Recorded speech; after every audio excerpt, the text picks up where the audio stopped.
এই জন্যই বলেছি স্টারডামটাকে তো তুমি অস্বীকার করতে পারবে না। It is a huge stardom, huge মানে হিউজ ভাই। ভাই এটা আনবিটেবল জিনিসপত্র। First week official box office collection এসছে, যেখান থেকে আমরা গ্রস কালেকশন পাওয়া যাচ্ছে এবং বাংলাদেশের ভয়ঙ্কর একটা কালেকশন পাওয়া যাচ্ছে। সেটা বাংলাদেশের Shakib Khan, one and only the biggest superstar in our Bangladesh.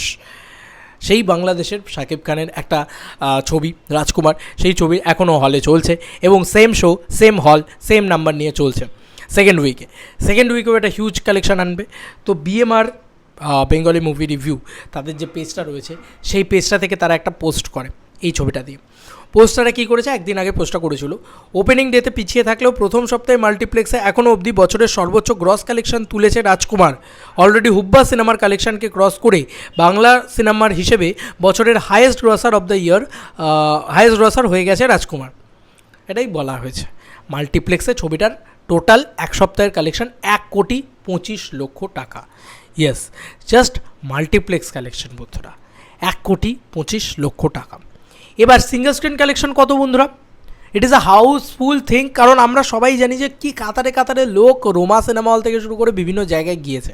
আমাদের সব সিনেমা হল, বসুন্ধরা বা আরও কিছু সিনেমা হল রয়েছে যেগুলোর নাম তো আমি জানি না, তবে মানে সব মনে পড়ছে না এখন আপাতত।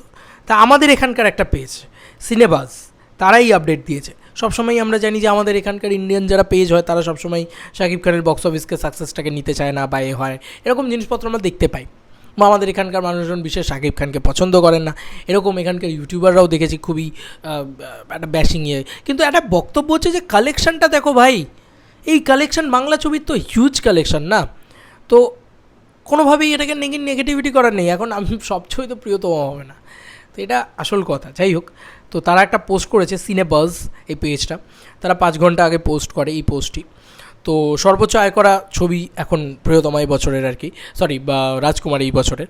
তো বাংলাদেশ থেকে তো খবর আসছে এরকম যে এক সপ্তাহে 10 কোটি টাকার মতন বক্স অফিস কালেকশন করেছে গ্রস ছবিটা। যাই হোক, আমি এই খবরটা বাদ দিয়েও আমি কম করে সব থেকে সর্বনিম্ন ধরে বলছি যে সিনেবাস কি লিখেছে আমরা শুধু পড়ি। সিঙ্গল স্ক্রিন ও মাল্টিপ্লেক্স মিলিয়ে রাজকুমার মুভির প্রথম সপ্তাহের গ্রস কালেকশন 7,20,00,000। তার মধ্যে শুধু মাল্টিপ্লেক্স থেকে এই গ্রস কালেকশন 1,25,00,000 টাকা। তাছাড়াও দ্বিতীয় সপ্তাহের প্রথম সপ্তাহের সমপরিমাণ হলে রাজকুমার মুভিটি চলবে, সেই হিসেবে 2 সপ্তাহ মিলিয়ে রাজকুমার মুভির গ্রস কালেকশন 10 কোটি দাঁড়াবে। রাজকুমার প্রিয়তমার মতো ইন্ডাস্ট্রি হিট না হলেও হিট হয়ে যাবে অতি সহজেই। আর এই বছরের সর্বোচ্চ গ্রসার মুভির অলরেডি রাজকুমার, তাছাড়া ঈদ ক্ল্যাশে উইনার রাজকুমার। এটা তারা লিখেছে। এবং বন্ধুরা, তার সঙ্গে সঙ্গে একটা দারুণ জিনিস আমি তোমাদেরকে বলি, ছবিটার বাজেট যেটা শোনা যাচ্ছে 8 কোটি টাকা। ছবিটার বক্স অফিস কালেকশন ইতিমধ্যেই 7,20,00,000 টাকা। মানে আরও বেশি হবে, নো ডাউট আরও বেশি হবে। আমি একদম বললাম না, আমাকে অনেকে সাকিবিয়ানসরা রেখে যেতে পারে, তুমি দাদা কমাচ্ছ কেন ভাই কালেকশান?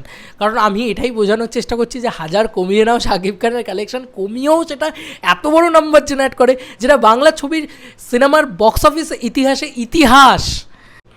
এটাই বলার। শাকিব খানের হিউজ স্টারডাম, আমি শুধু স্টারডামটাকে অস্বীকার করতে বারণ করছি, আর কিছুই না। অস্বীকার করলেও কিছু যায় আসে না, আসল তো রেজাল্ট বক্স অফিস হিউজ। তো এই ছিল এখনকার মতো ভিডিও। তোমাদের আর কি মতামত এন্টায়ার ভিডিওটাকে নিয়ে জানিও কমেন্ট সেকশনে। চলো বন্ধুরা, নতুন কোনো ভিডিওতে দেখা হবে ভাই।